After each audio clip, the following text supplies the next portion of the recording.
Does working with infinite intelligence actually make the brain grow stronger? Hi, I'm Reverend Andrew Bozeman, and this is On the Wings of Your Mind. I hope you had a pleasant holiday, Christmas holiday. I've missed you. So now we're back, and the question of the day is, does working with infinite intelligence actually make the brain grow stronger?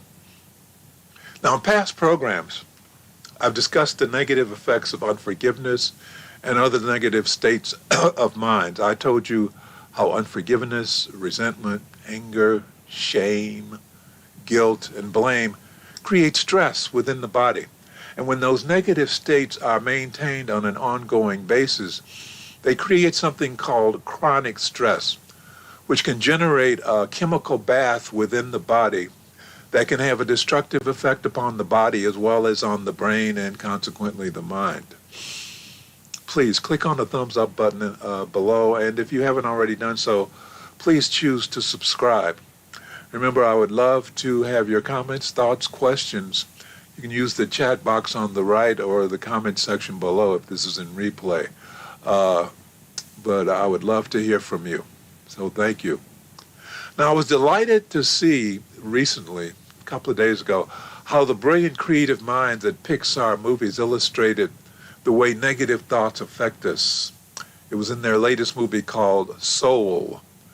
Pixar, as you know, is the movie company that created the Toy Story series and also Finding Nemo, as well as other award-winning animated features. Now, in Soul, they depicted souls as luminous balls of light with personality. And at one point in the movie, no, it was at more than one point, but at one point they take us to a desert. It looks like a desert. There is nothing there but emptiness. But inside that emptiness of desert, every now and then we see big mounds of darkness.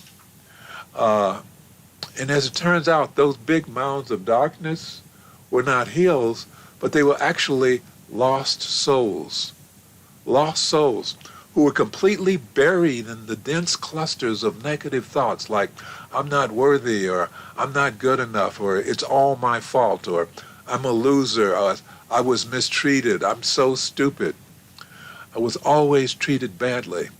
All those negative thoughts pile upon each other and create this big cluster, this big cocoon, if you will, this cocoon of negativity, this cocoon of darkness. And the cluster was so thick and dark that the souls within it were cut off from contact with anything or anybody outside of themselves.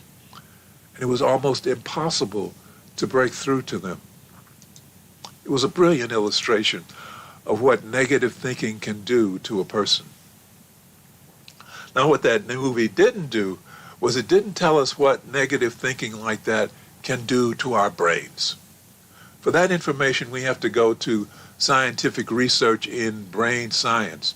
And I just finished a book called The God-Shaped Brain by Dr. Timothy Jennings, MD, The God-Shaped Brain.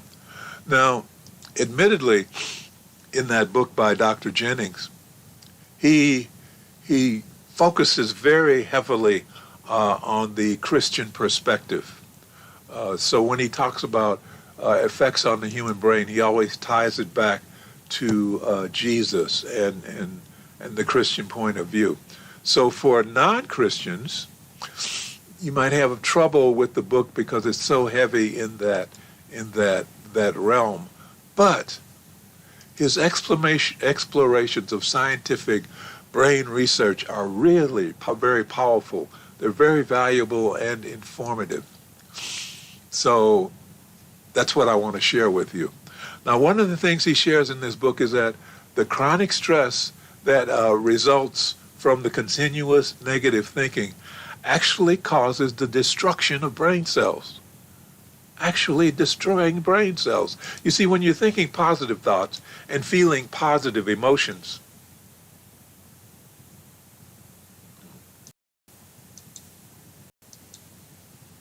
interesting.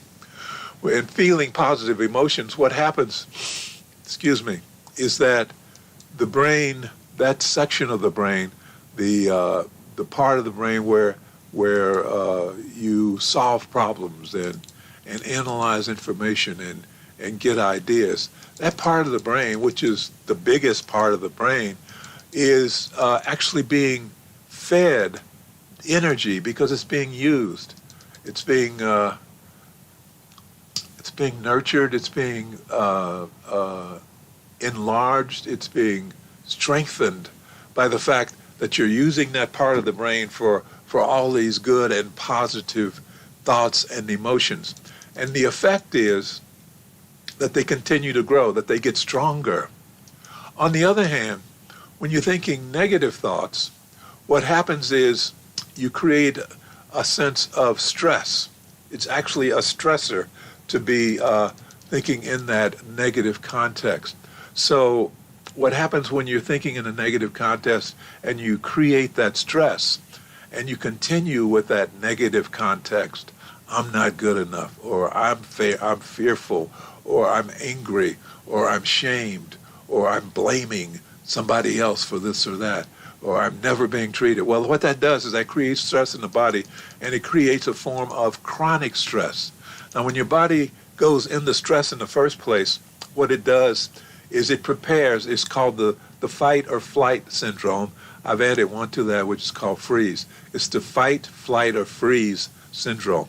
And when you're in that state, what happens is the body begins with adrenaline and supportive chemicals. It sets you up to fight or to run.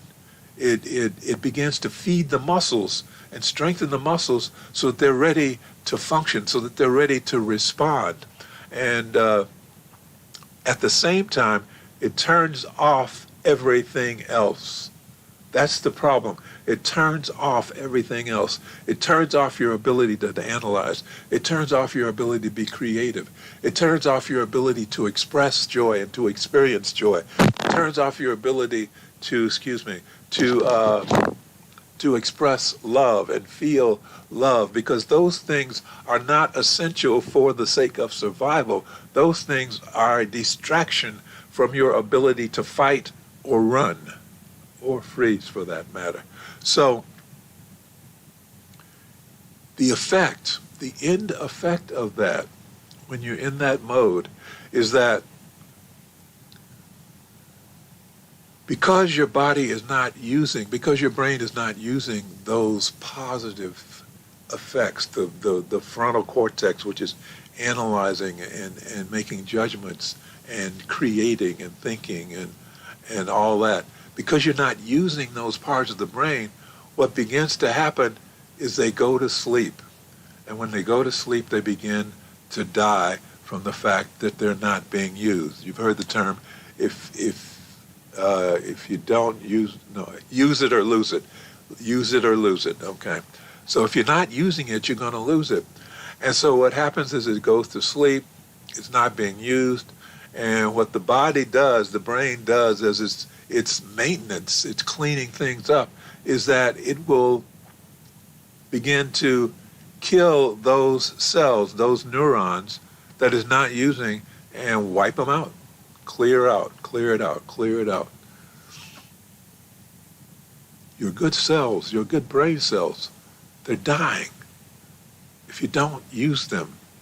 If you stick with the negative, if you stick with the blame and the anger, the good cells, the positive cells, are going to go to sleep, they're going to atrophy, they're going to die, and they're going to be swept out of the brain, leaving you with only that negative stuff, only the ability to survive, only the state of fear that keeps you in a mode of survival.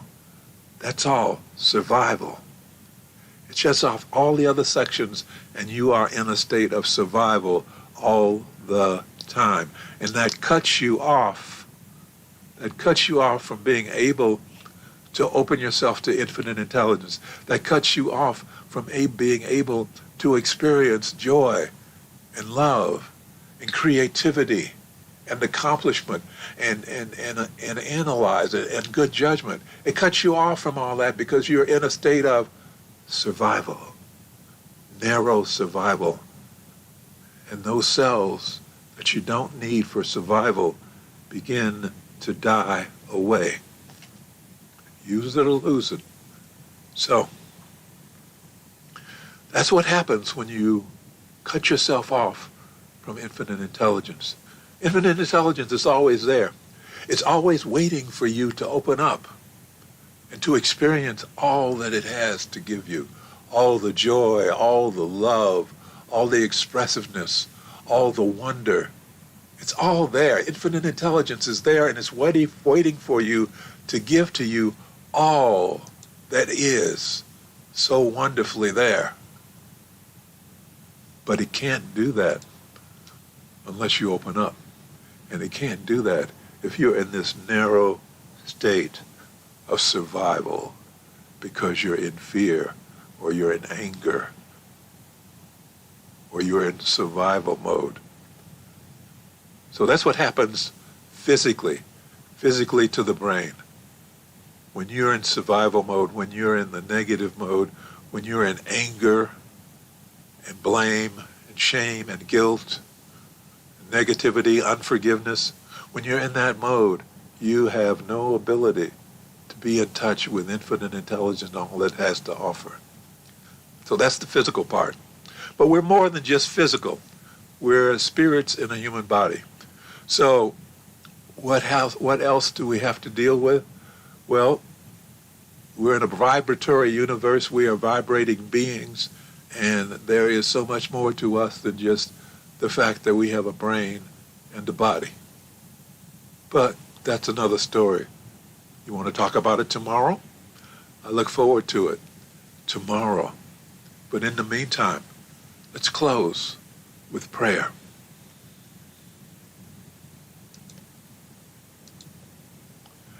Thank you, Infinite Intelligence, for bringing all of us together in this life so that we may become spiritual warriors and join in the work that we have come here to do. Thank you, Infinite Intelligence, for bringing us into this space of awareness and a deeper understanding of ourselves and our relationship to life and infinite intelligence. Thank you for showing us who we really are. We open our minds and hearts to the truth of our being. We are the children of God.